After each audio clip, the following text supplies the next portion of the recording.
చెప్పులోన రాయి చెవిలోన జోరీగా, కంటిలోని నలుసు కాలి ముళ్ళు, ఇంటిలోని పోరు నింతింత కాదయా, విశ్వదాభిరామ వినురవేమ.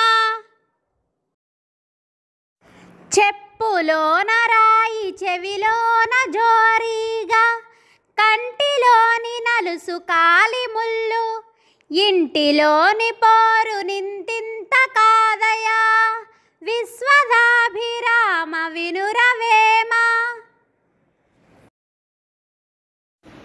ఈ పద్యభావం ఏమనగా, చెప్పు లోపల ఇరుక్కున్న రాయి, చెవి చుట్టూ తిరుగుతూ జోరీగా చేసే రొద, కాలికి గుచ్చుకున్న ముళ్ళు ఇలాంటివి చిన్నవే అయినా అవి పెట్టే బాధలు గొప్పవి. అలాగే ఇంట్లో శాంతి లేకుండా నిత్యం పోరు ఉంటే ఆ బాధ ఇంత అని చెప్పలేము. అది భరించలేని బాధ.